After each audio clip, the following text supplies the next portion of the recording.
New York, hippie style, oui. Hein? Ok, et du coup, on dit même en anglais, c'est assez rigolo. On dit oh, it's so granola.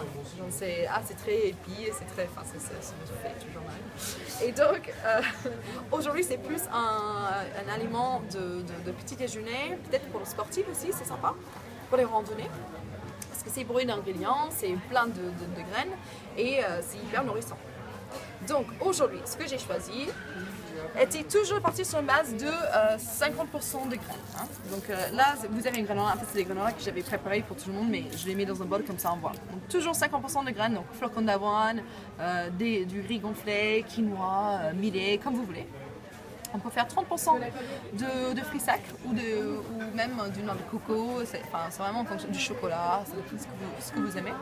Donc goji berry, ce qui est bien pour des antioxydants. Des cranberries aussi, sympa pour tout ce qui est circulation. On peut mettre des amandes aussi, c'est du bon gras. Là, je mets des pommes séchées.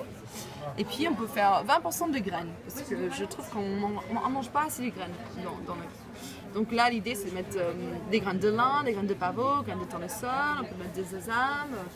Voilà. Donc, on mélange tout ensemble. Un peu de cannelle, si on veut. Et après, il faut ajouter une partie sucrée. Donc, on peut mettre soit du sirop d'érable, soit du miel, soit un jus de fruits qu'on peut réduire un petit peu, c'est assez sympa. Même une compote, parce qu'une compote c'est pas trop sucré et puis pour les enfants c'est sympa. Et ensuite j'aime bien ajouter un petit filet d'huile d'olive parce que je trouve que c'est comme une vinaigrette en fait, il faut un peu d'équilibre dans tout et un petit peu de sel. Et après on met au four 150 degrés pour une demi-heure.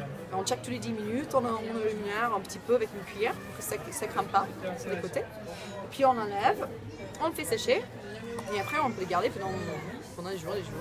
On peut le varier en fonction de ce qu'on veut, toutes les semaines. Et comme ça on a quelque chose de sain à la maison qu'on a créé nous-mêmes et on sait ce qu'il y a dedans et je trouve ça assez chouette. Donc voilà pourquoi on a choisi ça et puis encore une fois on peut se lâcher. J'aime bien même, là on peut faire, j'ai mis des bagues de Szechuan, des bagues rouges, parce que l'idée de faire un granola sucré-salé, c'est vraiment chouette. C'est de mélanger un peu des graines mais un peu moins de sucre, un peu plus d'huile d'olive, sel avec ça.